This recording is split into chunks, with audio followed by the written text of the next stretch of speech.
Hello everyone, and welcome to another game of World of Warships. So I'm back from my small Easter break, and now everything should be back to my regular schedule.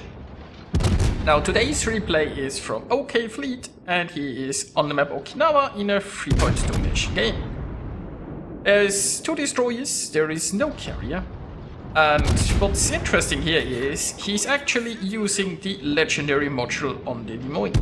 Now the legendary module gives you mobility and, well, it slightly decreases your radar duration. So you got better acceleration and rudder shift. So you can see, right, he's going forward here, how fast he accelerates, that's truly amazing. Now overall, we have not sure what, well, I guess right now he's dodging torps. So we have the Fletcher here, who seems a bit reluctant to try to take this cap. The friendlies have the A cap, the enemies have the B cap, and nobody has C. Now it looks like enemy destroyers are trying to retake A. That Fletcher still isn't doing an awful lot. I'm not sure what he's so afraid of. Like, I mean, sure there is a Worcester and a Don square around. But he seems to be, I mean, C is free. Fletcher could have just sailed there and taken that. Or at least being somewhere trying to get some spotting done. But anyway. Our Des Moines here, meanwhile, he is behind this island. He's in a position to radar this cap. Didn't do much good earlier because nobody actually shot the crossbow that was on the other side of the cap, taking it. But yeah. Now, enemy Yamato here is getting a few shots off, but they are easily dodged. The acceleration truly is amazing with this module. And now he's just trying to stay in cover and farm a Yamato. Islands. I think we've now got the right angle so that all of his shells can pass over the island. And this Yamato is thinking, you know what, C is an empty cap, why don't I just take it? But he doesn't really have any support, and he's getting farmed by a Des Moines behind an island, and the Yamato is so frustrated that he's trying to even blindly shoot here. Which doesn't do an awful lot. But the Yamato might manage to drop into concealment behind this island. Then again, maybe not, like we have a friendly Musashi who is just meeting the Yamato there. He's saying, no, you can't have this cap. Now OK Fleet lost his firing angle on the Yamato, well, and he lost the spotting, so he's now reversing here and he's trying to help his team maybe clear out a few ships right there. Now the friendly team has a vast interest in the northern zone wall and in that corner here because, I don't know. I mean, they control the A cap, so they decided, you know what, how can we get any further away from this battle, and they figured north zone wall is. Now, since the enemy team doesn't control C, it's not that bad, the friendlies are only one ship behind. But, like, the Musashi is pretty alone, and I'm afraid that while this Yamato charged in there all alone, ever since he found cover, he's in a pretty decent spot, because he might actually get back up. Something that the Musashi... yeah, that Musashi is all alone there. So I'm hoping the Musashi can at least take the Yamato with him. He goes down there. Meanwhile, like, OK Fleet in a Des Moines, he can't really do anything overly aggressive like push, but what he can probably do is get inside this cap and at least block the enemy points generation.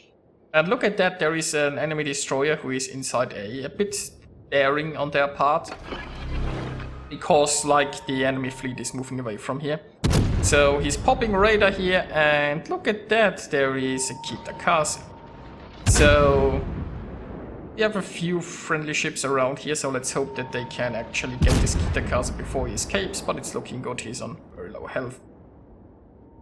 Now personally, I think I would have continued shooting the Kitakaze, but this is a Worcester 9 kilometer, fully broadside. It's, in a way, it's just too good to pass up. And the Kitakaze seems to be going down. But I personally would have, I guess, prioritized sinking the destroyer. Destroyer is Look at that. It looks like the destroyer escaped with 250 hit points. On the other side, I mean, he's getting a lot of work done on the booster here. Which, well, I mean, booster is also a pretty scary ship. And the booster is really a threat to the friendly destroyers, so... It's also a primary target, I suppose.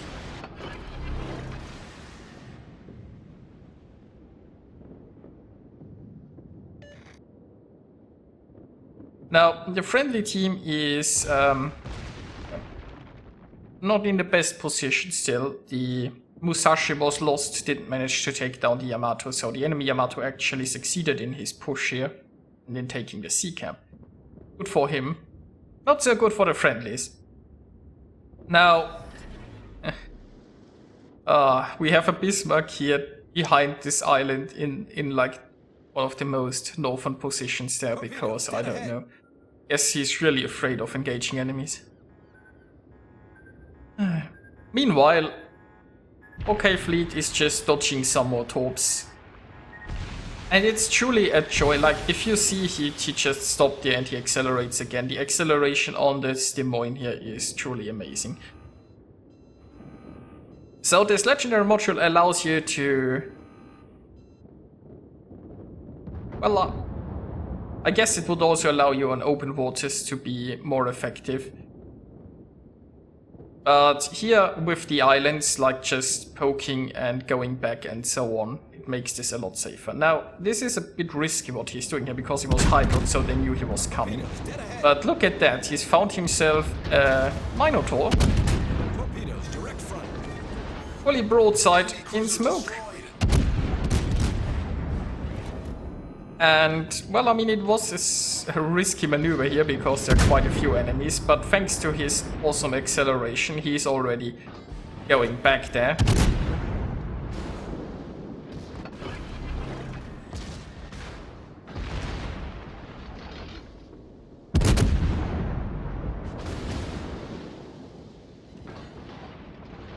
So, meanwhile, what have the friendlies done? Well, I mean, at least they are slowly, very slowly getting closer, I guess.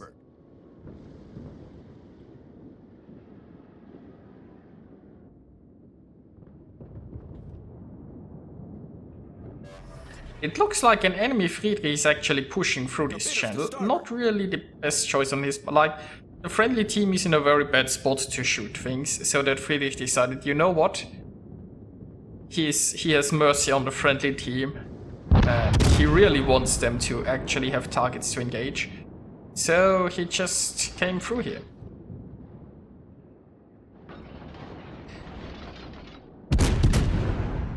Now OK Fleet, meanwhile, he is desperately trying to have some cover and get some shots off. Now this island is... well, it seems to be somewhat working. Now, there is also still a smoke screen here in the middle, so that smoke screen is probably what's stopping him from getting detected here. He could go a little bit further thanks to that smoke screen, I believe, but he's playing this very careful. And down goes a booster. Next up, we'd have a fully broadside Yamato. He is going for some nice armor piercing here. Now that protective smoke screen has gone, but it looks like he's still he's getting detected here. So those are some Yamato guns looking his way, so he's immediately reversing, and it's just like he's getting a lot out of his mobility here, isn't he?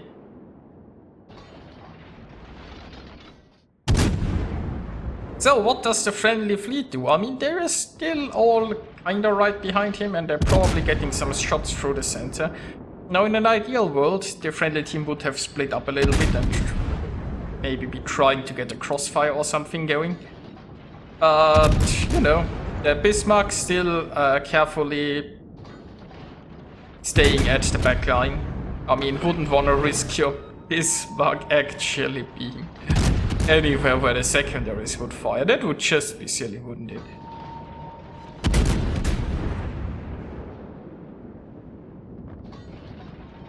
So OK Fleet currently using his radar just to get some additional vision going there.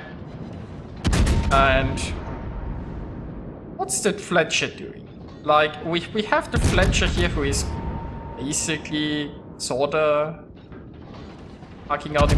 I mean, the Fletcher is currently he's trying to avoid the raid, I suppose. But why did he sail here? Like, if you're in a destroyer, I mean, you want to avoid radar, right? But there is so much open space where he could provide spotting from the other side and try to torpedo. And he's lying a smoke screen. That's very nice.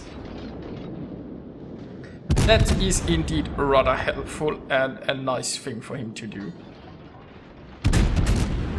But there might be a spotting issue, because if like this whole gap is covered in smoke, then the friendlies don't have vision anymore, because like they don't have ships on the flank. If they had a single ship on the flank, they could just continue shooting the enemy, but they don't.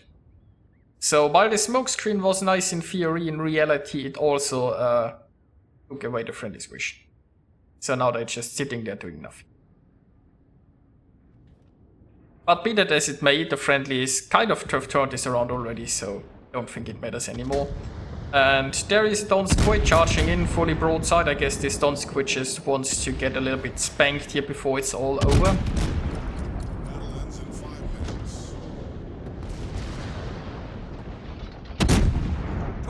I mean, it's not like the enemies couldn't turn this around ship-wise, but it's looking very good for the friendlies, let's put it like this. And there we have a little bit more broadside, and down goes a Donskoy. Enemy cruiser foundered. So, OK Fleet is already up to 230,000 points of damage. Still 2 enemies remaining, so let's see how much he can get. Now, friendlies still don't have vision, because they still have all of the ships on one side of the island, and the only gap covered in smoke. But the friendlies are so far ahead that they don't actually have to worry about those little things anymore. So, I guess it's time to just rush a Yamato, because what else are you going to do at this point? Fletcher coming in, Fletcher probably going for some nice YOLO torps there.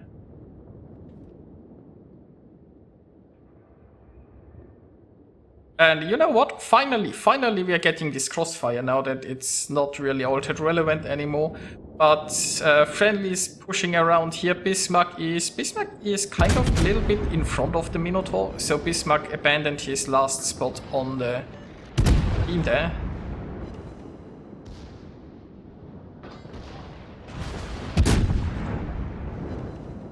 Torps are probably going to sink the Yamato. And if the Fletcher is lucky, he isn't torping. Like, let's watch. Is he torping the Monarch? Monarch is going for evasive maneuvers. Not that it would matter at this point, because the friendlies have won anyway, but yeah, that actually worked out.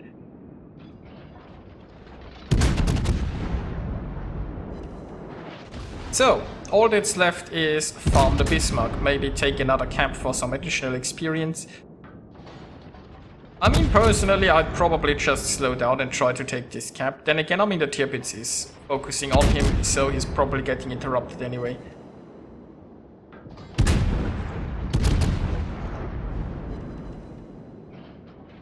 Yep, that was like 1 second there. If it slowed down a little bit, I think he could have just gotten some additional cap experience. But, you know, I don't think he cares at this point. He just wants to burn down a little bit of Tirpitz there. You know what, let's actually increase the speed here a little bit. All they are doing is farming this Tirpitz that's trying to run away, which is not going to happen. And there is a widower.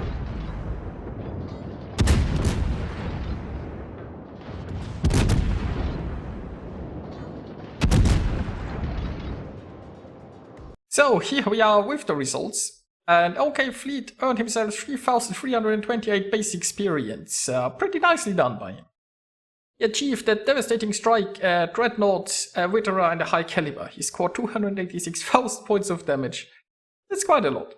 So amazing game, and with the Des Moines Legendary module, something you don't see all that often. So I hope you enjoyed it, and I'll see you guys next time.